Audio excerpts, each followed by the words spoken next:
കുഴപ്പമുണ്ടോ? ഇല്ലല്ലോ. ഓ, ഇവൾക്ക് ആ ലൈനേഴ്സ് അങ്ങനെ ഇട്ടാ പോരെ. നീ എന്താ ഒറ്റയ്ക്ക് ഇരുന്ന് ചിരിക്കണേ? ചിരിക്കല്ല, കഴിച്ചതിന്റെ പകുതിയിൽ കുടുങ്ങിയിരിക്കും, അത് കളയാ.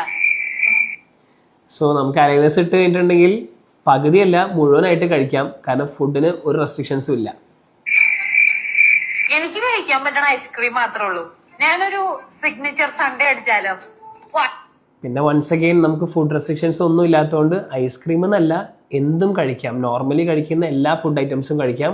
No food restrictions at all. പിടിച്ചു. അയ്യോ, ടോയ്ലറ്റിൽ പോണോ? വയറില്ല, ഈ വയറ്. പിന്നെ ഷാർപ്പായിട്ടുള്ള വയേഴ്സ് ഒന്നും തന്നെ നമ്മൾ ഈ ട്രീറ്റ്മെൻറ്റിൽ യൂസ് ചെയ്യുന്നില്ല. അതുകൊണ്ട് പല്ലിൽ നിന്നുള്ള എന്തെങ്കിലും അറ്റാച്ച്മെൻറ്റ്സ് തട്ടുക, വേദന ആവുക, മുറിയുക, അങ്ങനത്തെ ഒരു ബുദ്ധിമുട്ടുകളും അലൈനസിൽ വരുന്നതല്ല.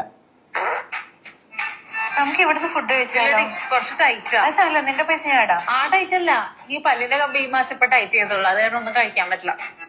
എല്ലാ സെറ്റും നമ്മൾ ആദ്യം തന്നെ തരുന്ന കാരണം കൊണ്ട് എല്ലാ മാസവും ക്ലിനിക്കിൽ പോയിട്ട് ടൈറ്റ് ചെയ്യേണ്ട ആവശ്യം അലൈനസിലില്ല. എല്ലാ ട്രേസും വീട്ടിൽ നിന്ന് തന്നെ ഓരോന്നോരോന്ന് മാറ്റിയിട്ടാൽ മതി. ഫുഡ് കഴിക്കുമ്പോൾ റെസ്ട്രിക്ഷൻസ് ഇല്ല, എന്ത് ഫുഡും കഴിക്കാം. മൾട്ടിപ്പിൾ ക്ലിനിക്കൽ വിസിറ്റ്സും ഇല്ല.